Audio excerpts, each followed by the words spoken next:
نحمده ونصلي على رسوله الكريم أما بعد فأعوذ بالله من الشيطان الرجيم بسم الله الرحمن الرحيم الحمد لله الحمد لله نحمده ونستعينه ونستغفره ونؤمن به ونتوكل عليه ونعوذ بالله من شرور أنفسنا ومن سيئات أعمالنا من يهده الله فلا مضل له ومن يضلله فلا هادي له ونشهد أن لا إله إلا الله وحده لا شريك له ونشهد أن سيدنا محمدا عبده ورسوله أرسله بالهدى ودين الحق ليظهره على الدين كله وكفى بالله شهيدا خصوص على أفضلهم وخاتم النبيين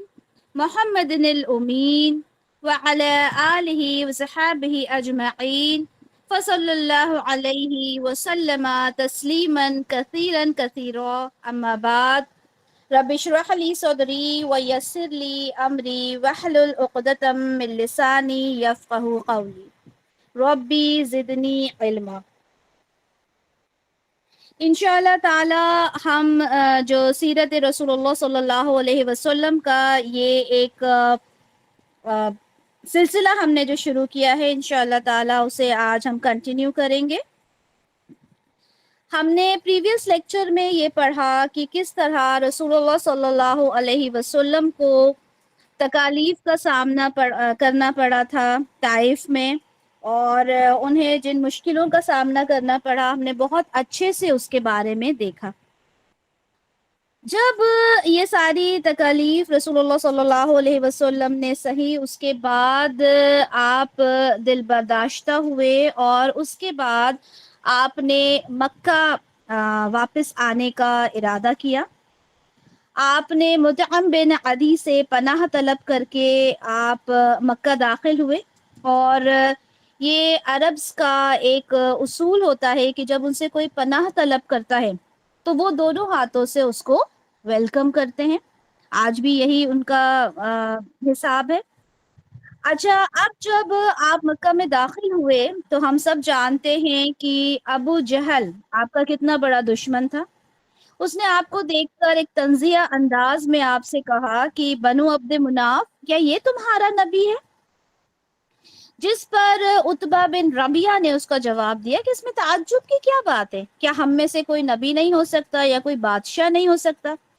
اچھا، یہ جواب سن کر آپ کو بھی یہ محسوس ہوا ہوگا کہ اس میں نبی کے لیے ایک محبت کم ہے کہ یہ اللہ کے بھیجے ہوئے نبی ہیں، اللہ کے بھیجے ہوئے رسول ہیں. اس میں ایک اپنے قبیلے کے لیے یا اپنے جو لوگ ہیں ان کے لیے ایک زیادہ محبت تھی کہ کیا ہم میں سے کوئی نبی نہیں ہو سکتا. جس پر رسول اللہ صلی اللہ علیہ وسلم نے جواب دیا کہ یہ جو جواب تم نے دیا یہ اللہ کے لیے نہیں تھا بلکہ اپنی ذات کے لیے تھا. اس کے بعد ابو جہل سے مخاطب ہوتے ہوئے کہا کہ واللہ تجھ پر جلدی ہی وہ دن آنے والا ہے کہ تو کم ہنسے گا اور تو روئے گا زیادہ. پھر جتنے بھی وہاں پر قریش کے لوگ تھے ان سے آپ مخاطب ہوئے اور آپ نے کہا کہ بہت جلد تم سب اسلام میں داخل ہو جاؤ گے. اور ہم سب جانتے ہیں کہ ہوا بھی کچھ ایسا ہی کہ جتنے لوگ تھے وہ گروہ در گروہ اسلام میں داخل ہوتے گئے.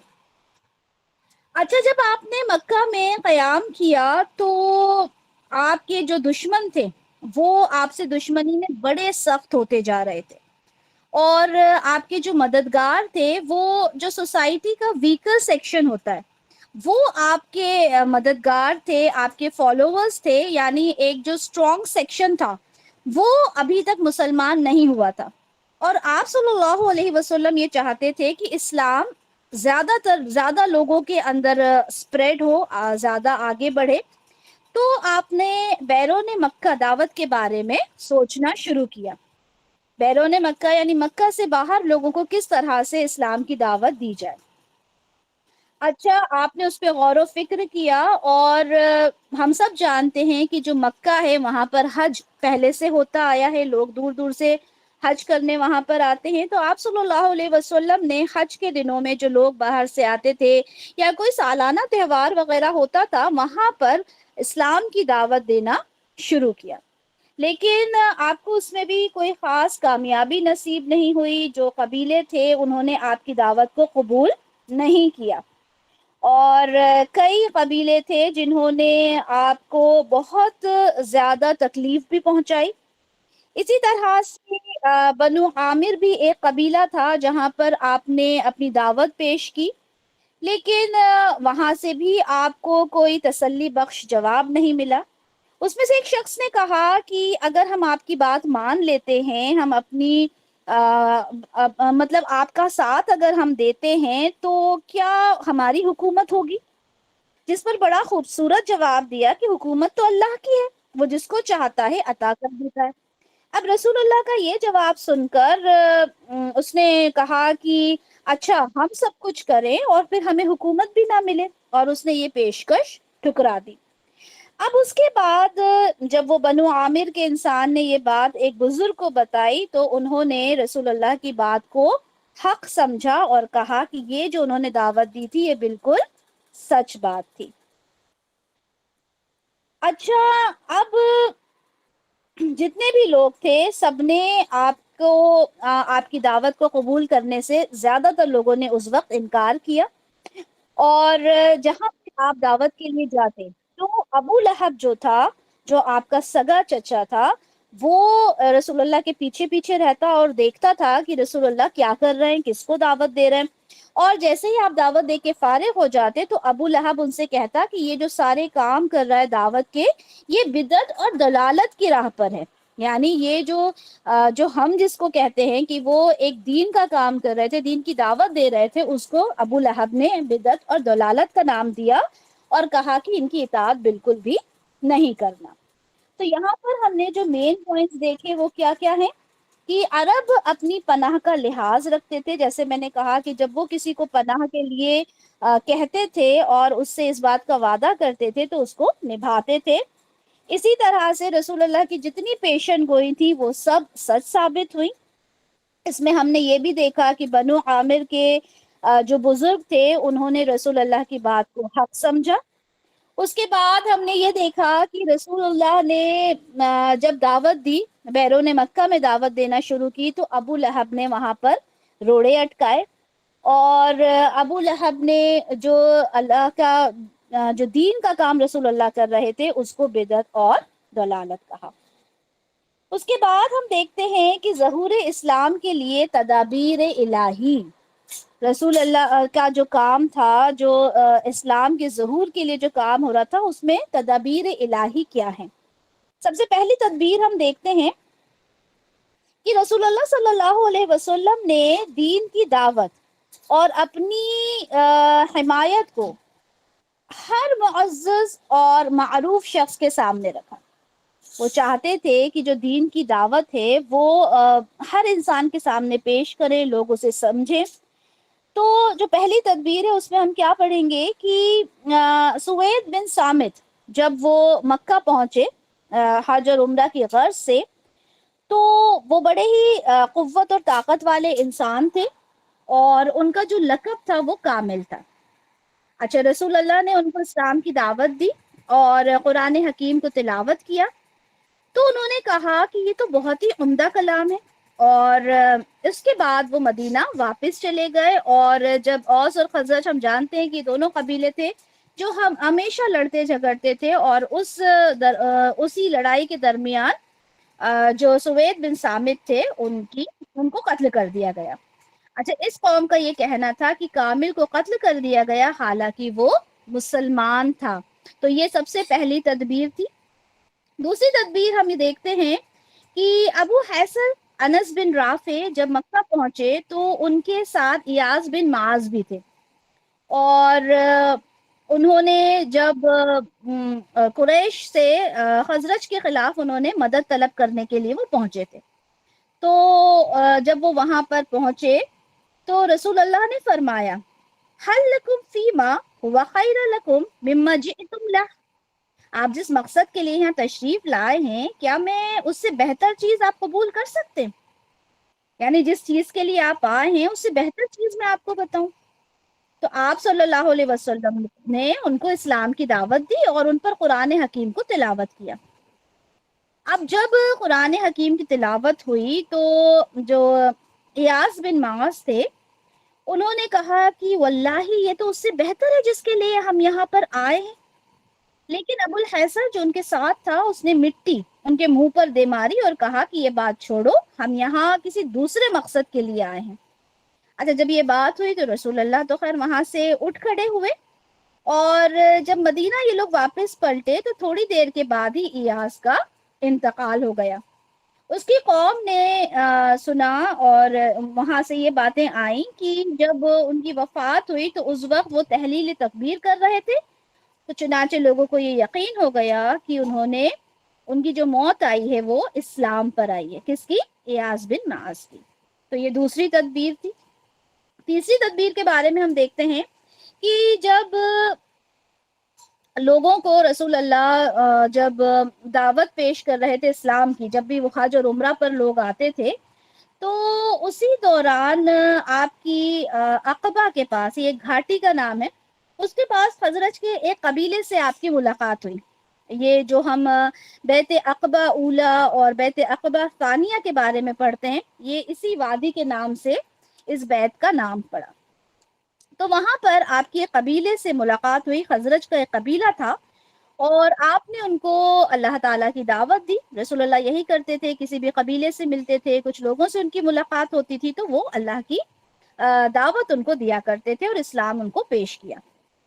اچھا یہ جو لوگ تھے اوس اور خزرج کے، انہوں نے یہودیوں سے بہت بار سنا تھا کہ ہمارے آخری نبی آئیں گے، اور جب وہ آئیں گے تو ان کے ساتھ مل کر ہم تمہیں مزہ چکھائیں گے، یعنی ان کے بارے میں بہت ڈیٹیلز انہوں نے یہودیوں سے سن رکھی تھی۔ تو جب رسول اللہ سے ان کی ملاقات ہوئی تو انہوں نے کہا یہی تو وہ نبی ہیں جن کے بارے میں یہودی کہا کرتے تھے، یہودی دھمکی دیا کرتے تھے۔ تو یہودی ان کی دعوت قبول کرتے اس سے پہلے انہوں نے کیا کہا کہ ہم ان کی دعوت کو قبول کر لیتے ہیں اور اس کی ہم تصدیق کرتے ہیں۔ انہوں نے رسول اللہ سے کہا کہ دیکھیں ہماری قوم جو ہے اس کے درمیان اختلاف ہے، اور آپ ان کے درمیان اتفاق پیدا کر دیں، ٹھیک ہے؟ اللہ تعالیٰ آپ کے تھرو ان کے درمیان اتفاق پیدا کر دے، اور اگر ایسا ہو گیا تو آپ سے زیادہ عزت والا کوئی نہیں ہوگا۔ اچھا یہ ساری بات ہوئی اور اس کے بعد وہ لوگ واپس چلے گئے اور ان کی تعداد 7 تھی۔ اب جب وہ لوگ مدینہ پہنچے تو انہوں نے مدینہ والوں کو ساری باتیں بتائیں، ساری باتوں کا تذکرہ کیا، اور آپ کا جو نام تھا ان لوگوں میں معروف ہو گیا۔ اب جب نیکسٹ ایئر وہ لوگ حج اور عمرہ کے موقع پر آئے تو 12 افراد تھے، اور عقبہ کے پاس آپ نے ان سے ملاقات کی اور آپ نے بیعت کی، جسے بیعت عقبہ اولا کہا جاتا ہے، اور اسے بیعت نساء بھی کہا جاتا ہے، یعنی عورتوں والی بیعت۔ اب سوال اٹھتا ہے کہ عورتوں والی بیعت کیوں؟ کیونکہ ہم نے سورہ منتہا میں پڑھا ہے، سورہ ممتحنہ کی آیت نمبر 12 میں یہ بات ہے کہ جب رسول اللہ نے عورتوں کے ساتھ بیعت کی تو اس کے الفاظ کچھ ایسے تھے کہ اے نبی جب تمہارے پاس مومن عورتیں آئیں، اس بات پر تم سے بیعت کرتی ہوں کہ وہ اللہ تعالیٰ کے ساتھ کسی چیز کو شریک نہیں کریں گی، چوری نہیں کریں گی، بدکاری نہیں کریں گی، اپنی اولادوں کو قتل نہیں کریں گی، اور وہ اپنے ہاتھ پاؤں کے آگے کوئی بہتان گڑھ کر نہیں لائیں گی، اور کسی نیک کام میں وہ تمہاری نافرمانی نہیں کریں گی۔ یعنی اس میں جہاد کا، قتال کا کوئی تذکرہ نہیں تھا، یہ عورتوں کے ساتھ بیعت ہوئی تھی، اور سیم یہی بیعت جو مدینہ سے جو لوگ آئے تھے ان کے ساتھ لی گئی، تو اسی لیے اسے بیعت نساء بھی کہا جاتا ہے، یعنی عورتوں والی بیعت۔ اچھا اب یہ بیعت ہو گئی، بیعت اولا اس کا نام ہے، اور اہل بیت جو جنہوں نے بیعت لی تھی اس میں اسد بن زرارہ، عوف بن حارث، معاذ بن حارث، رافع بن مالک، عبادہ بن سامت جیسے صحابی موجود تھے، یہ خزرج سے تھے، اور ابو الحیشم بن تحیان اور عظیم بن سعیدہ ان کا تعلق اوس سے تھا۔ اچھا اب جب یہ لوگ واپس جانے لگے تو ان کو کسی ایک ایسے انسان کی ضرورت تھی جو دین کے بارے میں باتیں بتائے، ٹھیک ہے؟ تو پہلے انسان جنہوں نے ہجرت کی دین کو پھیلانے کے لیے، ٹھیک ہے، دین کو سمجھانے کے لیے، وہ تھے سیدنا مصعب بن عمیر رضی اللہ عنہ۔ وہ ساتھ میں گئے مدینہ ان لوگوں کے ساتھ، اور انہیں حکم دیا کہ وہ اہل مدینہ کو قرآن کریم سکھائیں گے اور دین اسلام کی تعلیم دیں گے۔ اب سیدنا مصعب بن عمیر رضی اللہ عنہ مدینہ میں اسد بن زرارہ کے گھر نزول فرما ہوئے، اور وہیں سے آپ نے اپنی جو تعلیم تھی، جو انہوں نے رسول اللہ صلی اللہ علیہ وسلم سے سیکھی تھی، وہ انہوں نے دینا شروع کیا۔ اچھا، اب ایک دن کیا ہوا کہ وہ بنی ظفر کے محلے میں گئے اور وہاں کچھ مسلمان جمع ہو گئے۔ اچھا، جب یہ سارا کام چل رہا تھا، ظاہر سی بات ہے مدینہ کے سارے لوگ تو مسلمان ہوئے نہیں تھے۔ وہاں پہ بنو اشہل کے جو سردار تھے سیدنا سعد بن معاذ اور سیدنا اسید بن حزیر، ٹھیک ہے، اسید بن حزیر، یہ دونوں جو سردار تھے یہ دونوں مسلمان نہیں ہوئے تھے، ٹھیک ہے، ابھی شرک پر ہی قائم تھے۔ اب انہوں نے یہ دیکھا کہ یہاں پر تو لوگ جو ہیں وہ مسلمان ہوتے جا رہے، اور انہیں یہ بات پسند نہیں آئی، اور جو اسید بن حزیر ہیں انہوں نے کیا کیا کہ وہ مصعب بن عمیر رضی اللہ عنہ کے پاس گئے ان سے بات کرنے۔ تو جب وہ آئے تو مصعب رضی اللہ عنہ نے کہا کہ ٹھیک ہے، ہم ان سے بات کرتے ہیں۔ تو جب انہوں نے بات کرنا شروع کی تو انہوں نے کہا کہ دیکھیے، آپ بیٹھیں، آپ ہماری بات کو سنیں، اگر آپ کو بات سمجھ میں آئے تو ٹھیک ہے، ورنہ آپ قبول نہ کرنا۔ اب سیدنا اسید کو یہ بات صحیح لگی، وہ بیٹھ گئے، اور جب ان سے یہ بات ہوئی، انہوں نے یہ بات سنی، ساری اسلام کی جب دعوت دی سیدنا مصعب رضی اللہ عنہ نے، تو آپ بہت زیادہ متاثر ہوئے اور اسی وقت آپ نے اسلام قبول کر لیا۔ سبحان اللہ، ٹھیک ہے۔ انہوں نے پوچھا کہ بتائیں کہ آپ کے دین میں داخل ہونے کے لیے مجھے کیا کرنا ہوگا؟ تو مصعب رضی اللہ عنہ نے کہا غسل کریں، پاک کپڑے آپ نے پہننا ہے، حق کی شہادت دینا ہے، 2 رکعت نماز پڑھنا ہے، گویا کہ وہ مسلمان ہو گئے۔ اب وہ یہ چاہتے تھے کہ ان کے جو ساتھی ہیں وہ بھی تو مسلمان ہو جائے۔ تو جب وہ واپس گئے اور اپنے قبیلے میں واپس گئے تو سیدنا اسید کو دیکھ کر جو ان کی جو قوم تھی ان کو لگا کہ یہ کچھ تو بدلا ہے، کچھ تو چینج ہوا ہے۔ جب ان سے اس بارے میں بات کی گئی تو انہوں نے کہا کہ میں نے ان سے بات کی تھی اور مجھے اس میں کوئی حرج دکھائی نہیں دیا، یعنی میں نے ان کی بات کو قبول کر لیا۔ اب سیدنا سعد بن معاذ جو تھے وہ خود ان کے پاس گئے، کس کے پاس؟ مصعب رضی اللہ عنہ کے پاس، وہاں گئے اور وہاں پر انہوں نے بھی اسلام کو قبول کر لیا۔ اب ظاہر سی بات ہے کسی قبیلے کے دونوں سردار جب مسلمان ہو جائیں گے، اسلام کو قبول کر لیں گے، تو ان کے جتنے قبیلے والے تھے الحمدللہ وہ سارے جو تھے وہ مسلمان ہو گئے۔ اب سیدنا مصعب رضی اللہ عنہ واپس پلٹ کر سیدنا اسد بن زرارہ کے گھر میں ہی مقیم رہے، دعوت کا کام کرتے رہے۔ ہر خاندان میں سے کوئی نہ کوئی مرد اور عورت مسلمان ضرور ہوا۔ صرف کچھ قبیلے تھے جو مسلمان نہیں ہوئے تھے، اور وہ جب رسول اللہ صلی اللہ علیہ وسلم مدینہ ہجرت کر کے بھی آ گئے، انہوں نے قیام کیا، جنگ بدر ہوئی، جنگ احد ہوئی، جنگ خندق ہوئی، یہ ساری جنگیں بھی گزر گئیں۔ اس کے بعد جو تھے وہ مسلمان ہوئے، وہ قبیلے تھے بنو امیہ، بن زید، وائل اور واقف کے مکانات تھے جو مسلمان ہونے سے رہ گئے تھے، اور یہ بالکل بعد میں جا کر مسلمان ہوئے تھے۔ تو یہ اللہ تعالیٰ کی تیسری تدبیر تھی۔ چوتھی تدبیر کے بارے میں ہم دیکھتے ہیں کہ اب یہاں پر دیکھیں کہ یہ کچھ لوگ جو تھے وہ مسلمان ہوئے، اور حضرت مصعب بن عمیر رضی اللہ عنہ نے یہ اپنا کام شروع کیا، وہاں پہ دعوت کو پھیلایا۔ اب مدینہ میں جو اسلام تھا اس کا خوب چرچا ہو گیا، تو ایک جماعت نے آپس میں عہد کیا کہ اب جب ہم حج کے موقع پر رسول اللہ سے ملیں گے تو ان سے ہجرت کے موضوع پر بات کریں گے۔ اب جب یہ مکہ پہنچے تو انہوں نے رسول اللہ سے خفیہ ملاقات کی، اور ایام تشریق کی درمیانی رات میں آپ اسی عقبہ کے مقام پر آپ سے ملاقات کی، اور کل 70 لوگ تھے، ٹھیک ہے، جس میں 2 عورتیں بھی موجود تھیں۔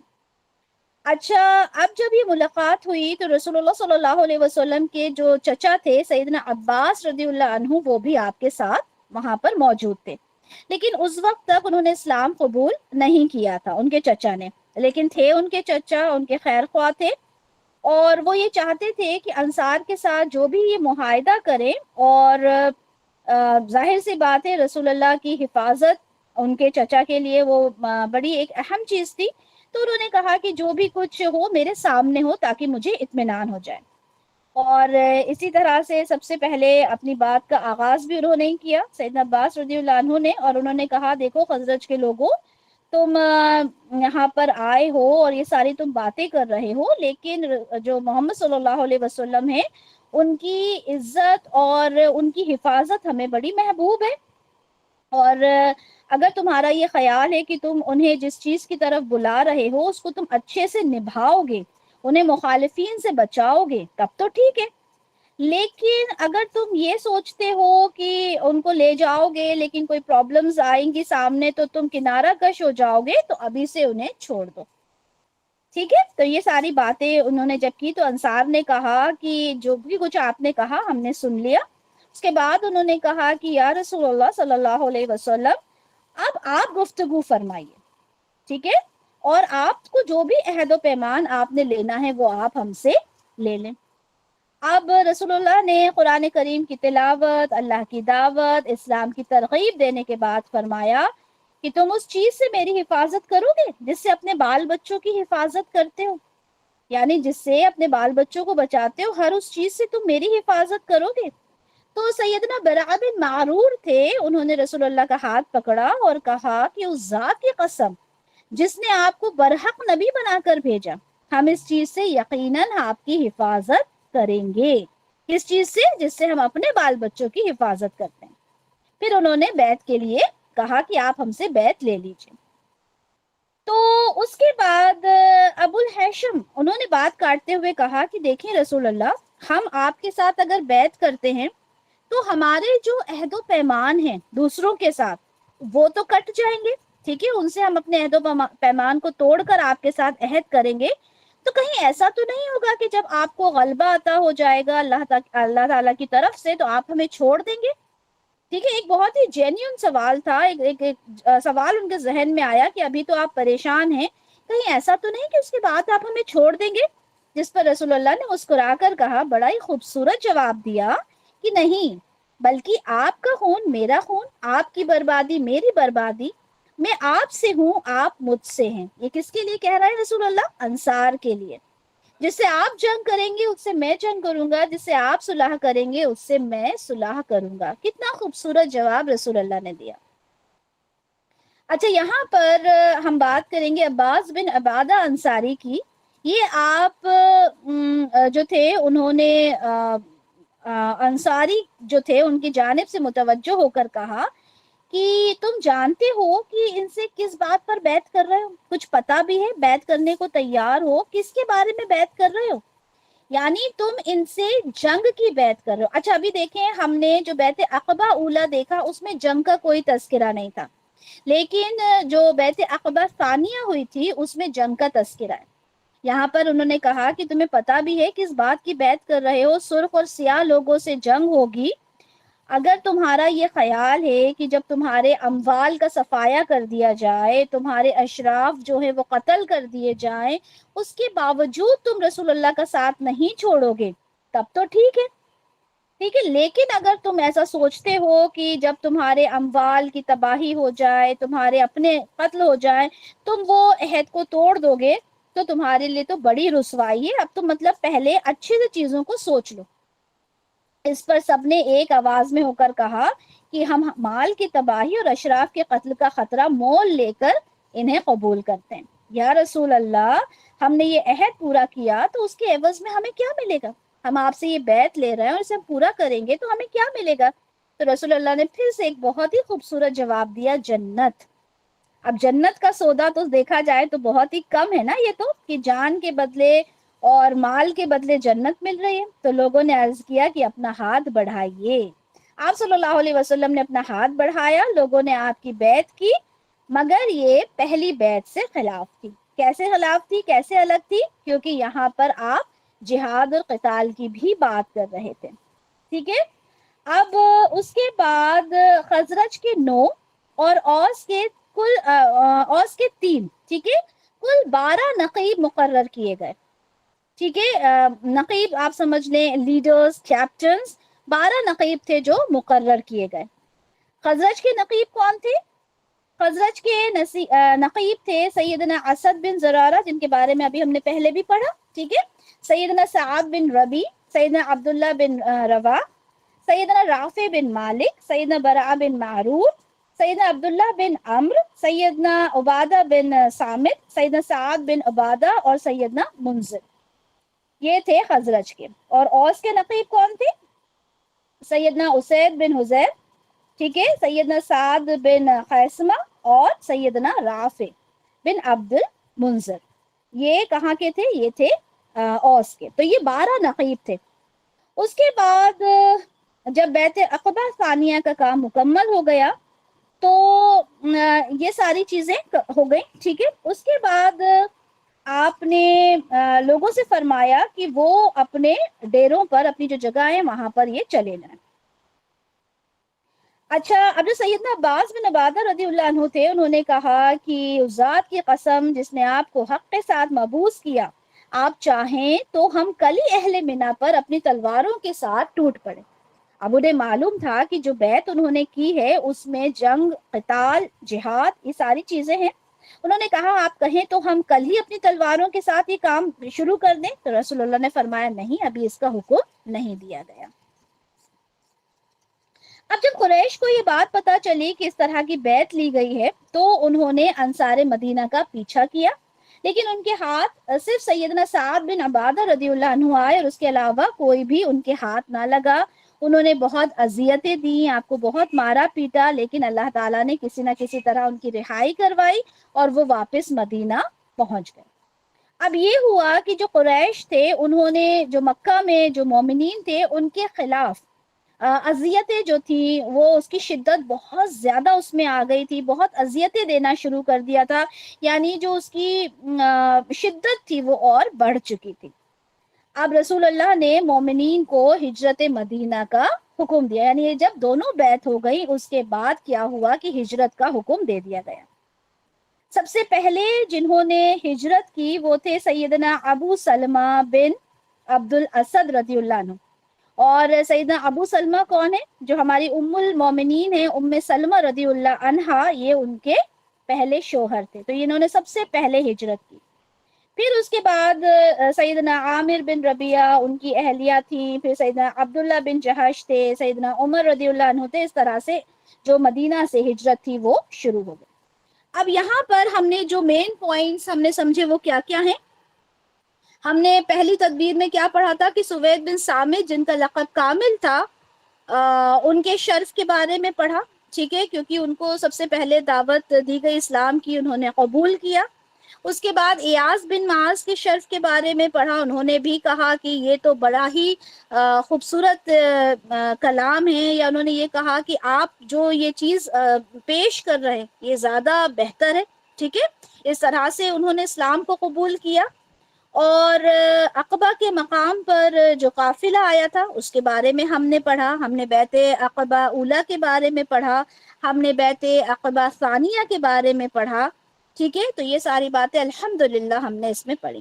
اب ہجرت سے قبل کی کچھ اہم باتیں ہیں جن کے بارے میں ہم دیکھتے ہیں۔ سب سے پہلی بات یہ کہ سیدنا عباس بن سامت رضی اللہ عنہ سے روایت ہے، یہ ہم دیکھتے ہیں کہ ان کا کیا کہنا ہے۔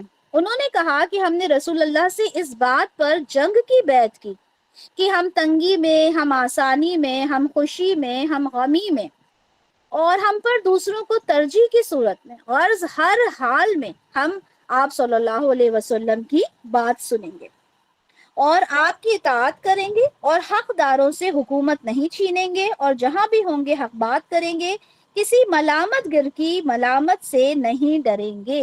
تو یہ سارے بیعت کے الفاظ تھے جو انہوں نے بیعت میں لیے تھے۔ اچھا، دوسری اہم بات یہ کہ سیدنا عباس بن عبادہ رضی اللہ عنہ وہ واحد صحابی ہیں جن کو مہاجر انصاری کا لقب دیا گیا۔ ہم جانتے ہیں نا مہاجر کون ہے؟ جو مکہ سے ہجرت کر کے گئے تھے، اور انصاری کون ہے؟ جو مدینہ میں تھے۔ انصار کہتے ہیں مدد کرنے والے کو، ٹھیک ہے، تو انہیں مہاجر انصاری کا لقب کیوں دیا گیا؟ کیونکہ سیدنا عباس بن عبادہ رضی اللہ عنہ بیعت کے بعد رسول اللہ کے پاس مکہ میں ہی مقیم رہے، اسی وجہ سے آپ کو انصار کا مہاجر لقب دیا گیا، آپ احد میں شہید ہوئے تھے۔ اچھا، تیسری اہم بات یہ کہ رسول اللہ کی نصرت پر مشتمل بیعت عقبہ ثانیہ جب مکمل ہو چکی تو آپ نے صحابہ کرام سے فرمایا، کیا فرمایا؟ کہ اللہ تعالیٰ نے تمہارے بھائی اور گھر بنا دیے جہاں تم امن سے رہو گے۔ کون سے ہے یہ گھر، کون ہے یہ بھائی؟ ظاہر سی بات ہے یہ انصار کے بارے میں بات ہو رہی ہے کہ اب تمہارے لیے جو گھر ہے، اب تمہارے لیے سر چھپانے کے لیے جگہ ہے، تمہارے مددگار ہیں اللہ تعالیٰ کی طرف سے، اور تم وہاں پر اب رہو گے، یعنی اب ہجرت کر سکتے ہو۔ اب جو صحابہ کرام تھے وہ گروہ در گروہ مدینہ کے لیے نکل گئے۔ اچھا، رسول اللہ صلی اللہ علیہ وسلم نے ابھی ہجرت نہیں کی تھی، ہجرت صحابہ نے کی تھی لیکن رسول اللہ ابھی وہیں پر مقیم تھے۔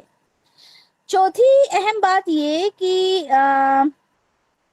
قریش مکہ میں سب سے پہلے مہاجر مدینہ بنو مخزوم کے سیدنا ابو سلمہ تھے، ٹھیک ہے، جن کا نام عبداللہ تھا۔ اچھا، سیدنا ابو سلمہ رضی اللہ عنہ کی جو ہجرت ہے اس کا ایک بڑا ہی دل دہلا دینے والا واقعہ ہے۔ جب ہم سیرت پڑھتے ہیں ام المومنین کی تب بھی ہم یہ واقعہ پڑھتے ہیں، ان کے بارے میں ہم دیکھتے ہیں کہ انہوں نے سب سے پہلے حبشہ کی ہجرت کی، ٹھیک ہے، حضرت کس نے؟ ابو سلمہ رضی اللہ عنہ نے سب سے پہلے حبشہ کی ہجرت کی تھی۔ جب وہاں سے واپس آئے تو قریش نے ان کے ساتھ، جب مکہ پہنچے تو بڑی اذیتیں دی، اور اب جب دوبارہ انہوں نے مدینہ جانے کے لیے ہجرت کے لیے تیاری کی، آپ کے ساتھ آپ کی بیوی تھی، یعنی جو ام سلمہ تھی، پہلے ان کے شوہر یہ ابو سلمہ تھے، ٹھیک ہے، بعد میں رسول اللہ سے ان کی شادی ہوئی، تو ان کی جو بیوی تھی ساتھ میں تھی اور ایک بچہ بھی ساتھ میں تھا۔ آپ نے انہیں زاد راہ کے ساتھ اونٹ پر سوار کیا۔ اب جب وہ لوگ وہاں سے جانے لگے تو کیا ہوا، بنو مخزوم کے لوگ وہاں پر آ گئے اور انہوں نے کہا کہ بھائی تم تو یہاں سے جا رہے ہو وہ تو ٹھیک ہے، لیکن تم اپنی بیوی کو اپنے ساتھ لے کے جا رہے ہو اور اسے در در گھماؤ گے، شہر شہر گھماتے رہو گے، پتہ نہیں ابھی تمہارا کیا حال ہوگا۔ تو انہوں نے کیا کیا، اونٹ کی لگام جو تھی ان کے ہاتھ سے لی، جو سارے زیادہ راہ تھا وہ بھی ان کے ہاتھ سے نکل گیا، اور ان کے بیوی بچے بھی ان کے ہاتھ سے چلے گئے، ٹھیک ہے۔ اور جب یہ ہوا، جب ام سلمہ رضی اللہ عنہ کے طرف سے یہ جب چیزیں ہوئیں تو جو ابو سلمہ رضی اللہ عنہ کے قبیلے کے لوگ تھے ان کو بھی تاؤ آیا، انہوں نے بھی کہا کہ ٹھیک ہے اگر ایسا ہے تو ہمارے گھر کا بچہ بھی اس عورت کے پاس نہیں رہے گا۔ تو انہوں نے کیا کیا کہ بچے کو اپنی طرف کھینچا، جس میں اس بچے کا ہاتھ جو تھا وہ اکھڑ گیا۔ اب آپ سوچیں کتنی مشکل یہ ہجرت ان کے لیے رہی ہوگی، ٹھیک ہے۔ اور انہوں نے کیا کیا، انہوں نے بچہ لے لیا، اور یہ جو ام سلمہ رضی اللہ عنہ کا جو خاندان تھا انہوں نے ام سلمہ رضی اللہ عنہ کو لے لیا، ٹھیک ہے۔ اچھا، یہی بات ام سلمہ رضی اللہ عنہ کی طرف سے بتائی جاتی ہے، پورا واقعہ بیان کیا جاتا ہے کہ میرے درمیان، میرے اور میرے شوہر کے درمیان انہوں نے جدائی ڈال دی، وہ مدینہ پہنچ گئے اور انہوں نے میرے بچے کو بھی مجھ سے دور کر دیا، ٹھیک ہے۔ اور اب وہ کیا کرتی، روز روز صبح صبح کے وقت اپدہ کے مقام پر پہنچ جاتی اور وہاں بیٹھ کر روتی اور شام تک روتی رہتی، یعنی 1 سال تک۔ اب آپ شدت سمجھیں، آپ اس کو فیل کریں کہ ایک عورت ہے جس کا نہ بچہ اس کے ساتھ ہے، نہ شوہر اس کے ساتھ ہے، اور وہ اسی مقام پر پہنچ جاتی جہاں یہ جدائی ہوئی تھی، وہ 1 سال تک بیٹھی وہاں پہ روتے رہتی۔ تو ایک دن بنو مغیرہ میں سے میرا ایک چچا زاد بھائی میرے پاس سے گزرا، اس نے میری حالت دیکھی، مجھ پر رحم کھایا اور بنو مغیرہ سے کہا کہ تم اس بیچاری پر رحم کیوں نہیں کرتے؟ تم نے اس کا شوہر چھین لیا، اس کے بچے کے بیچ میں تم نے جدائی اس کو ڈال دی ہے۔ تو پھر سیدہ ام سلمہ کہتی ہیں اس پر بنو مغیرہ کے افراد نے مجھ سے کہا کہ اگر آپ چاہتی ہیں تو ٹھیک ہے، آپ اپنے شوہر کے پاس جا سکتی ہیں، ان کو ان کا بیٹا بھی واپس مل گیا، ٹھیک ہے۔ انہوں نے یہ اونٹ پر سوار ہوئی، اپنا بچہ اپنی گود میں لیا اور اپنے شوہر کی تلاش میں یہ نکل گئی مدینہ کے لیے۔ آپ فرماتی ہیں آگے کہ میرے ساتھ اللہ کی اور کوئی مخلوق نہیں تھی، یعنی ان کا بیٹا ان کے ساتھ تھا، اس کے علاوہ کوئی ان کے ساتھ نہیں تھا۔ اب میں کیسے جاؤں گی، کیسے ان سے ملوں گی، کچھ نہیں معلوم تھا۔ اچھا، اب آپ تنعیم کے مقام پر پہنچی اور وہاں پر عثمان بن طلحہ آپ کو ملے، تو انہوں نے پوچھا، ایک دیکھیں، ایک کوئی بھی اگر ایک شریف انسان ہوتا ہے تو اس کا فرض بنتا ہے اگر کسی عورت کو وہ اکیلے دیکھے تو اسے پوچھتا ہے کہ بھائی کہاں جا رہی ہو، اکیلی ہو؟ اور انہوں نے وہی سوال ان سے پوچھا کہ تم کہاں جا رہی ہو؟ تو ام سلمہ نے جواب کیا کہ مدینہ میں اپنے شوہر کے پاس جانے کا ارادہ رکھتی ہوں۔ تو آپ نے سوال کیا کوئی آپ کے ساتھ ہے؟ تو انہوں نے کہا کہ نہیں، میرے ساتھ کوئی نہیں ہے۔ تو اب عثمان بن طلحہ نے کہا کہ اس طرح سے تو میں آپ کو اکیلا نہیں چھوڑ سکتا، ٹھیک ہے؟ اب اب آپ کی شرافت کا یہاں پہ تذکرہ ہے کہ کتنی خوبصورتی کے ساتھ آپ نے ان کو سفر کروایا، ٹھیک ہے؟ انہوں نے کیا کیا، جب کبھی پڑاؤ کرنا ہوتا وہ سواری کو بیٹھا دیتے اور خود پیچھے ہٹ جاتے، ٹھیک ہے؟ تو آپ کہتی ہیں کہ میں اپنی سواری سے اتر کر تھوڑا دور ہٹ جاتی، سواری کو اٹھا کر کسی درخت کے ساتھ وہ باندھ دیتے، اس کے بعد وہ کسی دوسرے درخت کے نیچے جا کر لیٹ جاتے۔ یعنی ان کی جو شرافت تھی وہ یہاں پر بیان کی گئی۔ جب روانگی کا وقت قریب آتا تو میری سواری پر زیادہ راہ لاتے اور اس سے ہٹ کر کھڑے ہو جاتے اور مجھ سے کہتے کہ سوار ہو جاؤ۔ جب میں سیدھی ہو کر اپنے اونٹ پر بیٹھ جاتی تو وہ آ کر اس کو لگام سے پکڑتے اور اگلا پڑاؤ کرنے تک اس کو چلاتے رہتے، ٹھیک ہے؟ اسی طرح سے آپ مدینہ پہنچ گئے۔ اب جب قبا کے پاس آپ بنو عمرو بن عوف کی بستی پر کے قریب آپ پہنچے تو آپ نے کہا کہ آپ کا خاوند جو ہے وہ یہیں اسی بستی میں آپ کو ملے گا، اب میں یہاں سے چلی جاؤں۔ کون فرما رہا ہے؟ یہ ام سلمہ۔ اللہ تعالیٰ آپ کو برکت دیں۔ اس کے بعد وہ مکہ واپس پلٹ گئے۔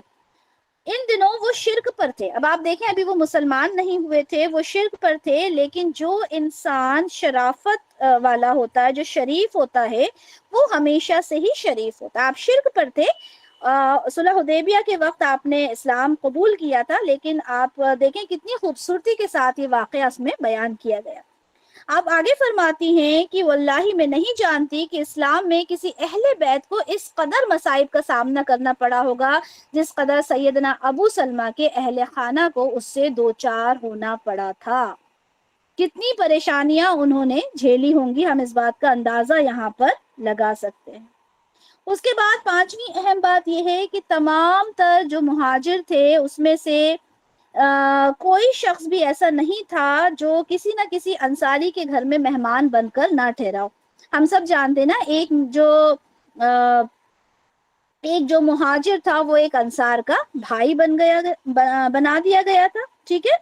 اور بڑی ہی خوبصورتی کے ساتھ وہ ایک دوسرے کے ساتھ رہنے لگے۔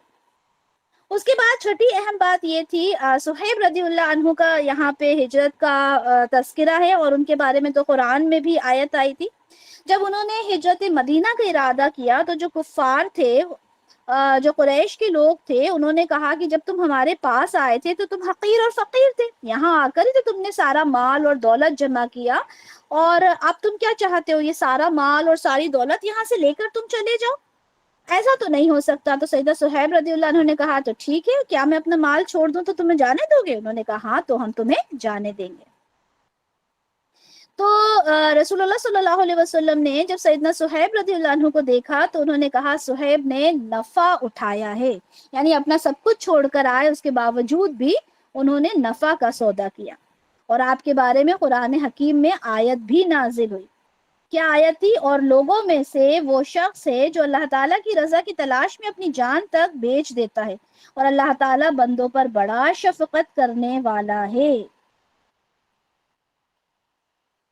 اس کے بعد ساتویں اہم بات یہ ہے کہ بیعت عقبہ اولیٰ کے وقت رسول اللہ نے سیدنا مصعب بن عمیر رضی اللہ عنہ کو مدینہ بھیجا تھا، ٹھیک ہے؟ اور انہیں حکم دیا تھا کہ وہ انہیں قرآن حکیم پڑھائیں، اسلام کی تعلیم دیں، دین کی باتیں سکھائیں۔ تو آپ پہلے وہ شخص تھے جنہیں مقری کا لقب دیا گیا۔ آپ کو احد میں شہید کر دیا گیا تھا، ٹھیک ہے؟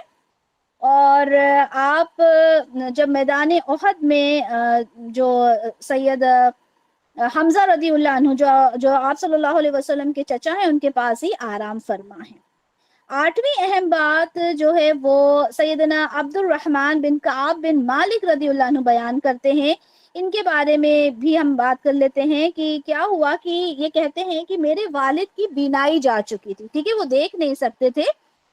ایک بار کیا ہوا کہ میں انہیں لے کر جمعے کے لیے نکلا، اب انہوں نے جمعے کی اذان سن کر اسد بن زرارہ کو سلام بھیجا۔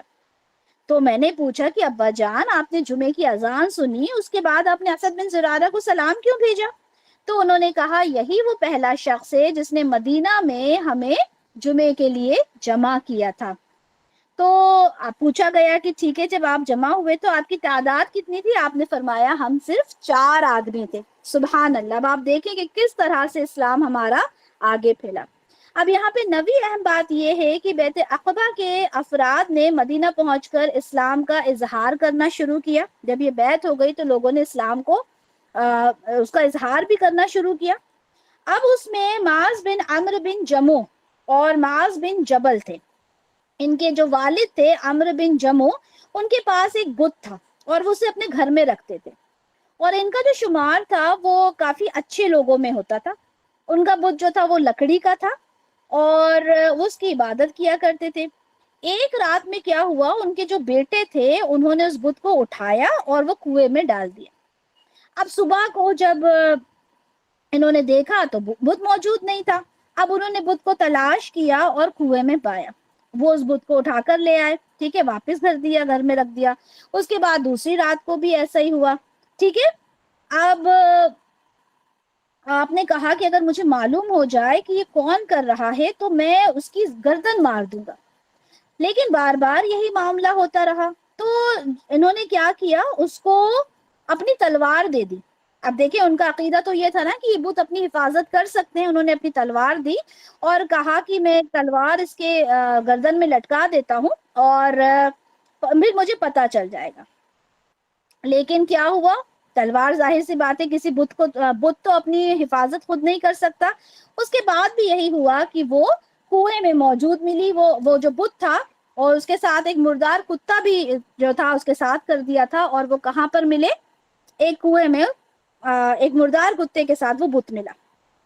اس کے بعد جو عمرو بن جموح تھے، جب انہوں نے بت کو اس حال میں دیکھا تو انہیں یہ واضح ہو گیا کہ یہ کوئی رب تو نہیں ہو سکتا، اور اس کے بعد انہوں نے سبحان اللہ اسلام کو قبول کر لیا۔ اس کے بعد ہم دیکھتے ہیں رسول اللہ صلی اللہ علیہ وسلم کی ہجرت، ٹھیک ہے۔ اب ہم نے دیکھا جو صحابہ تھے ان کی ہجرت تو ہو گئی، ٹھیک ہے۔ اب رسول اللہ کی ہجرت کیسے ہوئی؟ کیونکہ وہ ابھی تک مکہ میں ہی مقیم تھے۔ اب جو لوگ بچے تھے ہجرت کے لیے، اس میں سے صرف وہی لوگ تھے جنہیں کوئی مشکل پیش آئی تھی یا کوئی ریزن تھا، ادروائز سارے ہی جو لوگ تھے وہ ہجرت کر چکے تھے۔ اب رسول اللہ بھی ہجرت کے لیے اللہ تعالیٰ کی جناب سے اجازت کا انتظار کر رہے تھے، کیونکہ ہم جانتے ہیں کہ کوئی بھی جو رسول ہے وہ ہجرت نہیں کر سکتا جب تک کہ اللہ تعالیٰ کی طرف سے حکم نہ آئے۔ اور سیدنا علی رضی اللہ عنہ بھی آپ صلی اللہ علیہ وسلم کے پاس تھے، اور سیدنا ابو بکر صدیق رضی اللہ عنہ بھی ابھی وہیں پر موجود تھے۔ آپ تو جبکہ بار بار رسول اللہ سے اجازت بھی حاصل کرنا چاہتے تھے، لیکن رسول اللہ نے کہا تھا کہ نہیں، ابھی آپ رکیں، ہو سکتا ہے کہ آپ کو کوئی رفیق سفر مقرر کر دیا جائے۔ اب آپ بڑے مطمئن تھے کہ ہو سکتا ہے کہ میں رسول اللہ کے ساتھ ہی پھر ہجرت کروں۔ اب جو قریش مکہ تھے ان کو یہ خوف تھا کہ آپ بھی کہیں انصار مدینہ کے پاس نہ چلے جائیں جیسے باقی جو مومنین ہیں وہ چلے گئے ہیں، کیونکہ بڑا پرابلم ہو جاتی اگر رسول اللہ بھی مدینہ پہنچ جاتے تو پہنچ سے دور پہنچ جاتے۔ اب بڑے یہ لوگ کشمکش میں تھے کہ کیا کیا جائے۔ انہوں نے دار الندوہ میں ایک میٹنگ رکھی، ٹھیک ہے، اور انہوں نے کہا کہ اس مسئلے پر ہم ذرا غور و فکر کرتے ہیں، معلوم کرتے ہیں کہ کیا کرنا ہے۔ اب جو شیطان تھا وہ بھی ایک بزرگ کی شکل میں وہاں پر قیمتی لباس پہن کر وہاں پر آ کر کھڑا ہو گیا۔ اب لوگوں نے جب دیکھا، شیطان کو پوچھا کہ آپ کون ہیں، تو کہا کہ میں نے سنا ہے کہ آپ لوگ کوئی اہم فیصلے پر بات کرنے والے ہیں، اور ہو سکتا ہے کہ میں بھی کوئی صلاح مشورہ دوں، تو میں یہاں پر آیا ہوں۔ انہوں نے کہا ٹھیک ہے۔ اب وہاں پر باتیں ہونے لگیں، وہاں پر ابو سفیان جیسے قریش جو تھے سردار تھے وہ موجود تھے، اور وہاں پر باتیں ہو رہی تھی کہ کس طرح سے رسول اللہ صلی اللہ علیہ وسلم کو روکا جائے۔ تو انہوں نے کہا کہ ہم مطلب پانی جو ہے وہ تو بہت اب سر سے اوپر ہو گیا ہے اور کچھ نہ کچھ تو اب ہم نے فیصلہ لینا ہے۔ تو ایک نے کہا کہ ہم ایک کام کرتے ہیں، انہیں ہتھکڑی پہنا دیتے ہیں، پاؤں میں بیڑیاں ڈال دیتے ہیں اور انہیں کال کوٹری میں قید کر دیتے ہیں، ٹھیک ہے۔ اور جو ہمارے پہلے جو شعراء تھے، ٹھیک ہے، وہ بھی تو اسی طرح مر گئے تھے۔ تو جس پر اللہ تعالیٰ کا جو ارشاد ہے وہ کیا ہوا، کیا وہ کہتے ہیں ایک شاعر ہے جس پر ہم گردش زمانے کا انتظار کر رہے ہیں، کیا وہ یہ سمجھتے ہیں کہ رسول اللہ ایک شاعر ہے؟ سورہ طور کی آیت ہے، آیت نمبر 30۔ اور پھر آگے سورہ انفال کی آیت نمبر 30 میں اللہ تعالیٰ کیا فرماتے ہیں، اور جب کافر آپ کے خلاف تدبیریں کر رہے تھے کہ آپ کو قید کر دیں، یعنی یہ ساری پلاننگز کی جا رہی تھی کہ آپ کو جکڑ دیا جائے لوہے میں۔ اب جو شیطان تھا وہ وہاں پر موجود تھا اور وہ وہاں پر کچھ نہ کچھ ان کو سولوشنز دیے جا رہا تھا، ٹھیک ہے، کہ کس طرح سے یہاں پر جو بات ہے اس کو اس مطلب ایسی پلاننگ کی جائے جو بالکل پختہ ہو۔ تو اس کے بعد جو وہ شیطان تھا اس نے کہا کہ نہیں نہیں، یہ کوئی معقول تجویز نہیں ہے، یہ کوئی پراپر پلاننگ نہیں ہے آپ کی، اور جب آپ کے ان کے ساتھیوں کو پتا چلے گا تو وہ حملہ کر کے ان کو چھڑا کر لے جائیں گے، ٹھیک ہے، تو یہ کوئی اور تجویز آپ لوگ پیش کرو۔ اب کسی نے کہا ان کو جلا وطن کر دیں، سب نے اپنی اپنی جو پلاننگز تھی وہ بتائی، لیکن شیطان جو بہت دور کی سوچتا ہے اس نے کہا نہیں، یہ بھی پلاننگ صحیح نہیں ہے، یہ بھی پلاننگ اچھی نہیں ہے۔ تو جو ابو جہل تھا اس نے کہا کہ میرے دماغ میں ایک تجویز آئی ہے، ہم کیا کرتے ہیں کہ میری رائے یہ ہے کہ ہم ہر قبیلے سے کچھ لڑکوں کو کا انتخاب کرتے ہیں، ٹھیک ہے، اور انہیں تلوار دیتے ہیں اور وہ ایک بارگی حملہ کر کے رسول اللہ کو قتل کر دیں گے، نعوذ باللہ، ٹھیک ہے۔ اور جب اتنے سارے لوگ ہوں گے، سارے قبیلے کا ایک ایک لڑکا ہوگا، تو اس کا خون تمام قبائل میں بڑھ جائے گا، اور بنو عبد مناف اپنی ساری قوموں سے تو نہیں لڑ سکتے، وہ زیادہ سے زیادہ وہ دیت کا مقابلہ کر لیں گے، ٹھیک ہے۔ اب یہ سن کر جو شیطان تھا وہ بولا ہاں یہ بہت پراپر تمہاری پلاننگ ہے، اور اس سے تو کسی پر کوئی مصیبت بھی نہیں آئے گی اور تمہاری مصیبت جو ہے وہ ٹل جائے گی۔ اب سب نے اس بات پر سب اگری ہو گئے کہ ہاں ٹھیک ہے، ہم نے ایسے ہی کرنا ہے۔ اب یہ جو بات تھی اللہ تعالیٰ نے رسول اللہ صلی اللہ علیہ وسلم کو اس کے بارے میں انفارم کر دیا۔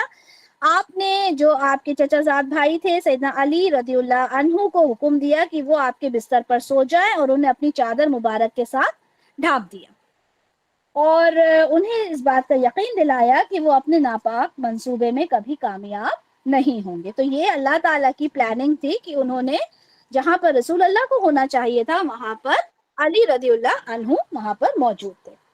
اور اس کے بعد آپ صلی اللہ علیہ وسلم نے مٹھی میں مٹی لی اور سورہ یاسین کو پڑھنا آپ نے شروع کر دیا۔ اس کا ترجمہ ہم پڑھتے ہیں کہ یاسین قسم قرآن حکیم کی، یقیناً آپ رسولوں میں سے ہیں، سیدھے راستے پر ہیں، عزیز اور رحیم کا نازل کردہ ہیں، تاکہ آپ اس قوم کو خبردار کر دیں جن کے باپ دادا کو خبردار نہ کیا گیا تھا، چنانچہ وہ غافل ہیں، ان میں سے اکثر ہر بات ثابت ہو چکی ہے، بس وہ ایمان نہیں لائیں گے، یقیناً ہم نے ان کی گردنوں میں توق ڈال دی ہیں، چنانچہ وہ تھوڑیوں تک ہیں، لہٰذا وہ سر اٹھائے کھڑے ہیں، اور ہم نے ایک دیوار ان کے آگے بنا دی ہے اور ایک دیوار ان کے پیچھے، سو ہم نے انہیں ڈھانپ دیا ہے، بس اب وہ کچھ نہیں دیکھتے۔ سبحان اللہ، کتنی جامع بات یہاں پر کہی گئی ہے کہ ان کو کچھ نظر نہیں آ رہا، ہم نے ان کے آگے اور پیچھے دیواریں کر دی۔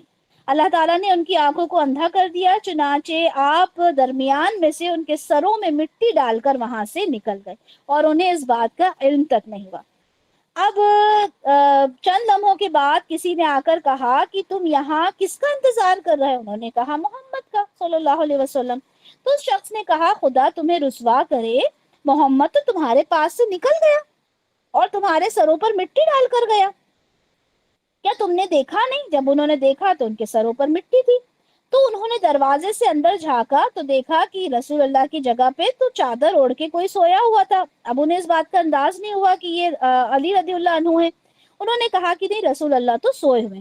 اب صبح جب ہوئی، جب صبح دیکھا تو سیدنا علی وہاں پر تھے، تو انہوں نے کہا کہ خدا کی قسم وہ جو آدمی بولنے آیا تھا اس نے بالکل ہی سچ کہا تھا۔ اس کے بعد رسول اللہ کی ہجرت کا واقعہ ام المومنین سیدہ عائشہ رضی اللہ عنہ بیان کرتی ہیں۔ ہوا کیا کہ سیدنا ابو بکر صدیق رضی اللہ عنہ کے گھر میں رسول اللہ روزانہ صبح کے وقت یا شام کے وقت آیا کرتے تھے، لیکن جس دن آپ نے ہجرت کرنا تھی، آپ کو ہجرت کی اجازت اللہ کی طرف سے مل گئی، آپ دوپہر کے وقت پہنچے۔ اب جب سیدنا ابو بکر نے ان کو دیکھا تو انہوں نے کہا خدا کی قسم آپ اس وقت آئے ہیں، ضرور کوئی نہ کوئی ضرور امپورٹنٹ بات ہوگی۔ اب جب رسول اللہ تھے انہوں نے کہا کہ اب وہاں پر اس وقت اسما رضی اللہ عنہا تھیں اور عائشہ رضی اللہ عنہا تھیں، تو آپ نے کہا کہ گھر میں جو بھی لوگ موجود ہیں انہیں باہر کر دو، یعنی آپ کسی کے سامنے بات نہیں کرنا چاہتے تھے۔ اس پر حضرت ابو بکر نے کہا کہ یہاں پر صرف میری بیٹیاں ہیں، آپ بتائیں کہ کیا بات ہے؟ تو آپ نے کہا کہ مجھے ہجرت کی اجازت جو ہے وہ مل گئی ہے۔ تو حضرت ابو بکر نے کہا کیا مجھے بھی آپ ساتھ لے کر جائیں گے؟ تو آپ نے کہا ہاں۔ اب دیکھیں سیدہ عائشہ کہتی ہیں کہ مجھے اس بات کا کبھی شعور ہی نہیں تھا کہ خوشی میں بھی انسان رو دیتا ہے، یعنی اس دن انہوں نے اپنے ابا کو خوشی سے روتے ہوئے دیکھا۔ تو حضرت ابوبکر صدیق رضی اللہ عنہ نے کہا کہ یہ 2 اونٹنیاں ہیں، ٹھیک ہے، ہجرت کے لیے ہی میں نے ان کو تیار کیا تھا، اور ایک شخص ہے عبداللہ بن اریقت جو جس کو اجرت پر رکھا تھا، وہ ایک مشرک تھا، ٹھیک ہے، اور وہ راستے میں ان کی رہنمائی کرے گا، ان کو راستہ بھی بتائے گا۔ اب انہوں نے اونٹنیاں اس کے سپرد کر دی اور جو مکہ سے مدینہ کے لیے نکلتے انہیں چراتا رہا۔ اچھا، رسول اللہ نے مکہ سے نکلنے کے لیے پختہ عزم لیا اور سیدنا علی رضی اللہ عنہ سے فرمایا کہ وہ مکہ میں رہے، ٹھیک ہے، کیوں رہے مکہ میں؟ تاکہ جو امانتیں رسول اللہ کے پاس تھیں وہ لوگوں کو واپس پہنچا دیں، ٹھیک ہے، کیونکہ وہ صادق تھے، وہ امین تھے، ان کے پاس جو بھی چیزیں تھی کہا کہ آپ حضرت سے کہ آپ نے ان کو پہنچا دینا ہے لوگوں کی امانتیں۔ اچھا، آپ سیدنا ابو بکر صدیق کے پاس آئے اور ان کے ساتھ مل کر آپ گھر کی پچھلی کھڑکی سے باہر نکل گئے تاکہ کوئی آپ کو دیکھ نہ سکے، آپ غور سور کی راہ پر نکلے۔ اچھا، سیدنا ابو بکر نے اپنے بیٹے سیدنا عبداللہ کو حکم دیا تھا کہ دن میں جو بھی کوئی باتیں ہوتی ہیں ان کو سنیں، ٹھیک ہے، یہ جو کفار تھے جو پلاننگز کر رہے ہیں یا جو بھی کچھ ہوتا ہے اس کو سنیں، اور رات کے وقت تک یہ اطلاع ان تک پہنچا دیں۔ اچھا، انہوں نے اپنے غلام سیدنا عامر بن فحیرہ ان کو بھی حکم دیا کہ دن کے وقت وہ بکریاں چرائیں اور شام کے وقت کیا کریں، ان کا جو دودھ ہے وہ لا کر دے دیں تاکہ یہ لوگ پی سکیں، یعنی پورا انہوں نے حساب کتاب جما لیا تھا، ٹھیک ہے۔ چنانچہ ان کے پاس سیدنا عبداللہ رضی اللہ عنہ کوئی خبر لے کر آتے یا اسما رضی اللہ عنہ کھانا لے کر آتی تو سیدنا عامر بن فحیرہ جو تھے ان کے پیچھے وہ بکریاں لے کر آتے اور ان کو دودھ وغیرہ دیا کرتے تھے۔ اچھا، رسول اللہ صلی اللہ علیہ وسلم نے غار ثور میں سیدنا ابو بکر صدیق کے ساتھ 3 دن تک آپ نے وہاں پر آپ مقیم رہے، 3 دن گزارے، ٹھیک ہے۔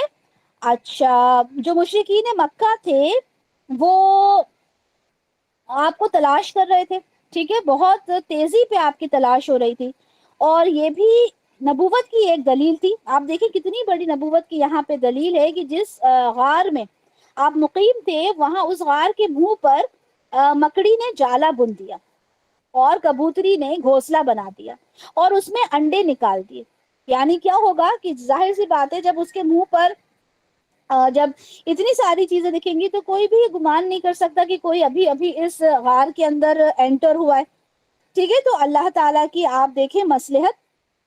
اچھا، 3 دن گزر گئے، اس کے بعد لوگ تلاش کرتے کرتے مایوس ہو گئے، تو سیدنا عبداللہ رضی اللہ عنہ دونوں اونٹنیاں لے کر آئے اور ادھر سیدہ اسما بنت ابو بکر بھی زاد سفر لے کر آئی، ٹھیک ہے۔ اب ان کے لیے بھی کہا جاتا ہے کہ جب یہ زاد سفر لے کر آئیں تو ان کے لیے باندھنے کو کچھ نہیں تھا، تو انہوں نے کیا کیا، جب ان کو باندھنے کے لیے کچھ نہیں ملا تو انہوں نے اپنا کمر بند کھول کے اس کو جو زاد سفر لے کر آئی تھی، جو توشہ انہیں لٹکانا تھا، انہوں نے اپنا کمر بند لیا، ایک کو اپنی کمر سے باندھا اس کے 2 ٹکڑے کر کے اور ایک سے توشہ لٹکا دیا۔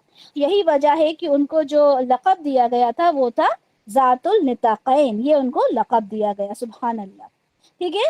اچھا، اب یہاں پر ایک بہت امپورٹنٹ بات جو ہمیں قرآن کی آیت سے بھی ملتی ہے کہ جب رسول اللہ صلی اللہ علیہ وسلم اور سیدنا ابو بکر صدیق رضی اللہ عنہ جب یہ لوگ غار میں تھے اور جو مشرکین مکہ ہیں وہ آپ کو تلاش کر رہے تھے، تو جب حضرت ابو بکر صدیق رضی اللہ عنہ نے ان کے قدموں کی آواز سنی تو آپ بڑے گھبرا گئے اور آپ نے کہا کہ یا رسول اللہ، ان میں سے کوئی شخص اگر اپنا قدم اٹھا کر بھی دیکھے تو وہ ہمیں دیکھ سکتا ہے، یعنی اگر اپنے قدموں کو دیکھے یا وہاں سے ذرا بھی ٹرن کرے یا نیچے کی طرف دیکھے تو ہم انہیں دکھ جائیں گے۔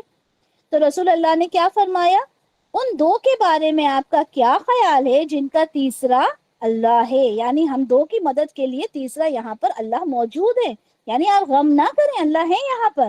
اور اسی کے ساتھ سورہ توبہ کی آیت نازل ہوئی، اگر تم نے اس پیغمبر کی مدد نہیں کی تو یقیناً اللہ تعالیٰ خود اس کی مدد کر چکا ہے، جب اسے ان کافروں نے نکال دیا تھا، جب وہ صرف دو کا دوسرا تھا، جب وہ دونوں غار میں تھے، جب وہ اپنے ساتھی سے کہہ رہا تھا غم نہ کرو، یقیناً اللہ تعالیٰ ہمارے ساتھ ہے۔ تو یہ ایک یقین ہونا چاہیے اللہ کے اوپر کہ بے شک اللہ تعالیٰ ہمارے ساتھ ہے۔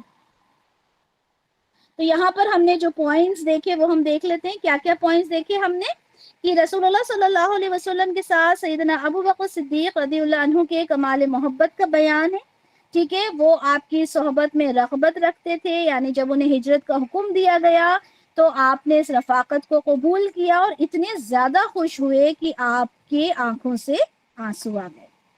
اس کے بعد ہم نے دیکھا کہ قریش مکہ نے جو ظلم آپ کے اوپر کیا، ٹھیک ہے، اور ان ساری تدابیر میں ابلیس بھی ان کے ساتھ تھا، اور انہوں نے رسول اللہ صلی اللہ علیہ وسلم کو قتل کرنے کا بھی جو ایک پلاننگ کی تھی اس کے بارے میں ہم نے دیکھا، ٹھیک ہے۔ ہم نے یہاں پہ دیکھا کس طرح سے رسول اللہ صلی اللہ علیہ وسلم اپنے گھر سے نکلے اور وہ مشرکین کے پاس سے گزرے ان کے سروں پر مٹی ڈالتے ہوئے، لیکن انہیں پتہ بھی نہ چلا، یہ بھی ایک نبوت کی دلیل ہے۔ اور ہم نے یہ بھی دیکھا کہ اسلام میں رسول اللہ صلی اللہ علیہ وسلم کے لیے سب سے پہلے جو اپنی جان دینے کو تیار ہوا وہ کون تھا؟ سیدنا علی رضی اللہ عنہ تھے۔ ظاہر سی بات ہے وہ ان کے بستر پر تھے، ہو سکتا تھا کہ جو مشرکین تھے وہ آ کے آپ کو قتل کر دیتے رسول اللہ سمجھ کر، لیکن انہوں نے اس چیز کی بھی پرواہ نہیں کی۔ اچھا، یہاں پر ہم نے یہ بھی دیکھا کہ اسباب کو اختیار کرنا یہ کوئی غلط بات نہیں ہے، رسول اللہ نے بھی اسباب کو اختیار کیا، ٹھیک ہے۔ اور دیکھیں انہوں نے سیدنا علی رضی اللہ عنہ کو وہاں پر اپنے بستر پر سوتا ہوا چھوڑ دیا تھا تاکہ دشمن کو یہ وہم ہو، ٹھیک ہے۔ انہوں نے جو سفر کے لیے ان کو ایک راستہ بتانے کے لیے ایک گائیڈ کی ضرورت تھی، وہ بھی اس کو بھی انہوں نے اجرت پہ رکھا، ٹھیک ہے۔ اور انہوں نے ایک غار کے اندر آپ لوگوں نے پناہ لی، ٹھیک ہے۔ تو یہ اسباب تھے جو رسول اللہ نے اختیار کیے، تو ہم یہ نہ کہیں کہ ہمیں اللہ پہ توقع ہے اور ہم بنا اسباب کے بس ہم بیٹھے رہیں اور ہمیں وہ چیزیں میسر ہو جائیں گی، نہیں، اللہ پہ ہم نے توقع تو رکھنا ہے لیکن اسباب بھی ہم نے اختیار کرنا ہے۔ اس کے بعد ہم نے یہاں یہ بھی دیکھا کہ رسول اللہ کو مشرکین سے اوجھل رکھنے کے لیے مکڑی کا جالا بنا دیا گیا، کبوتری کا گھونسلہ بنا دیا گیا، اس میں انڈے بھی اس نے دے دیے تھے، ٹھیک ہے۔ یہ بھی نبوت کی ایک علامت ہے اور اس میں کوئی تعجب کی بات نہیں ہے، بے شک اللہ تعالیٰ جب جو کچھ کرنا چاہتے ہیں وہ کر لیتے ہیں۔ تو الحمدللہ یہاں پر ہم نے یہ ساری چیزیں ہم نے پڑھی سمجھی، اللہ تعالیٰ ہم کو سننے سے زیادہ عمل کرنے کی توفیق عطا فرمائے۔ اور یہ بہت ضروری ہے کہ جو سیرت ہم پڑھ رہے ہیں، جس سیرت کو ہم سمجھنے کی کوشش کر رہے ہیں، رسول اللہ صلی اللہ علیہ وسلم ہمارے حبیب جن کو ہم بہت کلوزلی ہم ان کو سمجھنے کی کوشش کر رہے ہیں، تو اس کو صرف سن کر اور ایک کتاب سمجھ کے ہم نے بند کر کے نہیں رکھنا، بلکہ ہم نے اس کے اوپر عمل کرنا ہے، غور و فکر کرنا ہے اور اپنی زندگی کے اندر ان چینجز کو لانے کی کوشش کرنا ہے جو چینجز اسلام ہم سے مانگتا ہے۔ جزاک اللہ خیرا کثیرا و احسن الدنیا والآخرہ۔ السلام علیکم ورحمۃ اللہ وبرکاتہ۔